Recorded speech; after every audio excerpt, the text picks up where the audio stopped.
Today is Tuesday, January 2nd, and I'm just wondering if college football and its fans can ever imagine two better semifinal playoff games. And now, a word from our title sponsor. Are all financial advisors fiduciaries? Fewer than you think. Not knowing could reduce your lifestyle. Hi, I'm Mitch Kramer, founder and CEO of Fluent Financial. A fiduciary is a regulatory term to reduce conflicts of interest in wealth management. A fiduciary always works in your best interest. A non-fiduciary advisor might put their compensation or company ahead of yours. At Fluent Financial, we are certified financial planners acting as fiduciary advisors. To learn more, go to fluentfinancial.com or Fluent Financial's YouTube channel. What's damaged your roof? Hail, water, wind, maybe just age. Oh Hail Roofing is where to turn. They've provided the best options, advice, and solutions, be it residential or commercial. For more than a decade now, you can trust Oh Hail to restore your property expertly. Oh Hail. That's OHHHAIL. OHail.com. With seasonings, there seem to be so many, and then they just sit in your spice cabinet forever. That's not true of Goodness Steak seasoning. I know the name steak suggests that it's very good on steak, which it is, but Goodness Steak seasoning is so versatile. Use it on veggies, burgers, soups, even popcorn. Get it by going to the website bringthetasty.com. Goodness, this seasoning is good. The college football semifinals began at 4 o'clock Central Standard Time. The games ended 5 minutes to 12. The first game, Alabama-Michigan, went overtime. The second game, Texas and Washington, was not decided until literally there was 1 second left on the clock. Fittingly, when it was all over, the only two undefeated teams left in major college football will meet for the championship, Michigan and Washington. Game 1, Alabama-Michigan, was nearly 4 hours of pure hellish tension.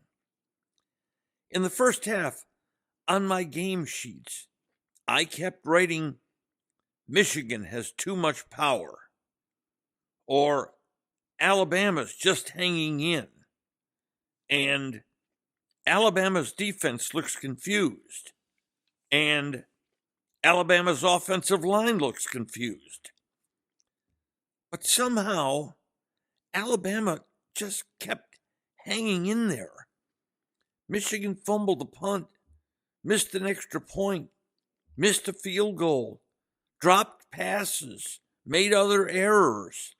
And that Michigan power, which was on display a good part of the game, never got translated into many points. And after 3 quarters, Alabama was down just 13-10.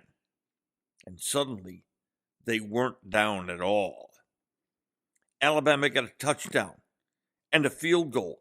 And all of a sudden, it was Michigan just hanging on. How could we know that in just the few minutes left in the game, there would be huge, significant twists of fate? Michigan needed a touchdown in the last few minutes. They faced 4th and 2 in their own territory. No first down, no Michigan win.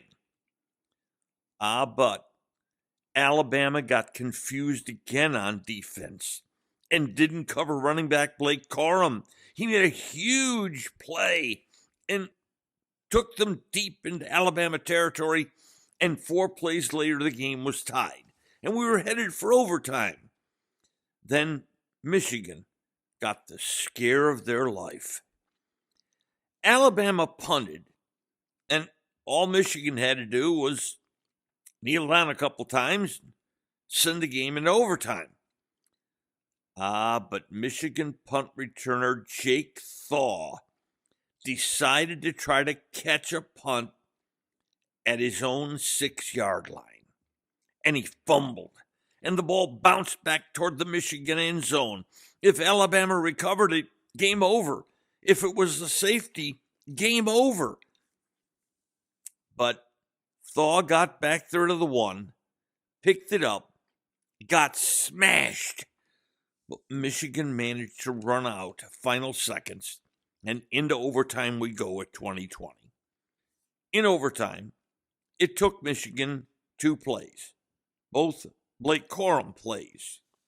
He's small, but not if you measure his heart.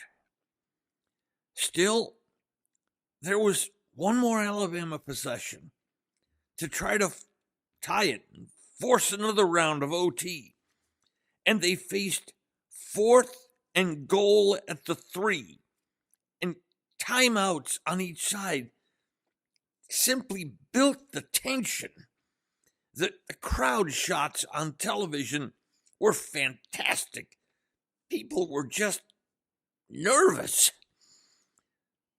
And then Alabama, shockingly, decided on a pure vanilla play. They would run their quarterback straight ahead at that powerful Michigan defensive line. No deception, no 3 yards, no game. Michigan had advanced 27-20. In the nightcap, Washington brought in this uncanny ability to continue to win football games. And Texas had never faced anyone like Washington quarterback Michael Penix, the runner-up for the Heisman. At the half, it was 21-21.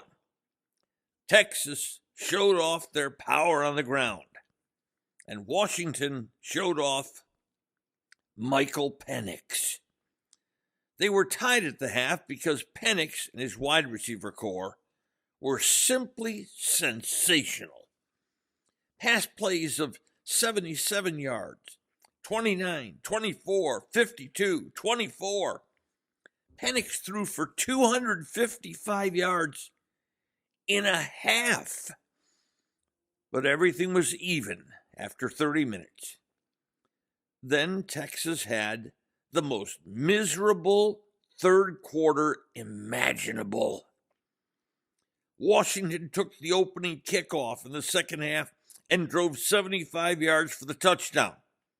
And almost all of it, Michael Penix passes or runs.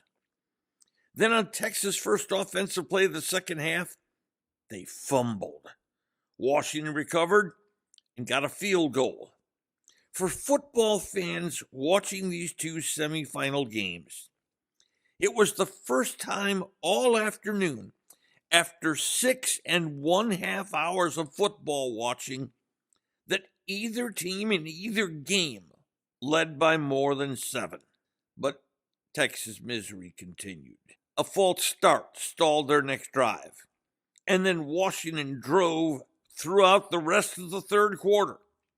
And in the first couple of plays of the fourth quarter, Washington would go up by 13, 34-21. In that third quarter, that 15 minutes of action, Texas had the ball a grand total of 2 minutes and 21 seconds. The Horns' horrible play continued.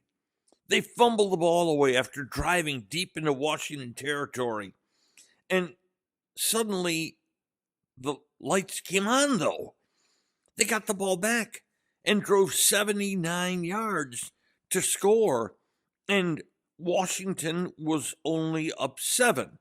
But then Washington went the other way, Penix again, and got a field goal. And with under 3 minutes to go, the game looked over.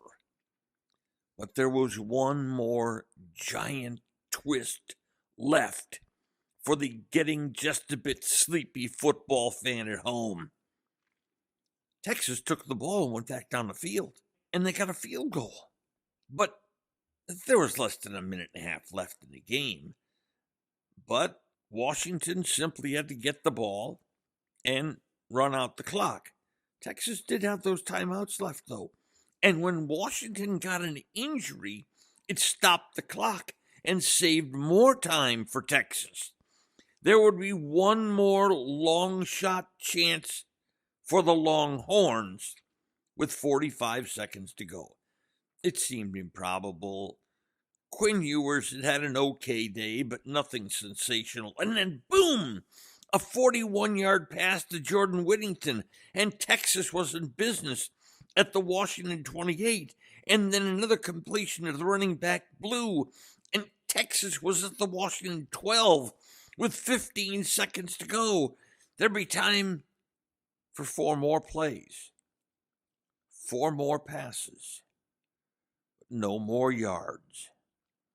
With 1 second to go, Ewers' last pass to the side of the end zone was defended, and Washington had hung on grimly to win the game by 6 points. Penix, 430 yards passing, 31 yards rushing, never sacked, 2 touchdowns, no interceptions. Yikes. But Washington had also extended 2 remarkable streaks. First, it was their 21st consecutive victory. That's the longest active winning streak in the country. But second, and way more intriguing, it was the 10th straight win by Washington, where the final margin of victory was 10 points or less.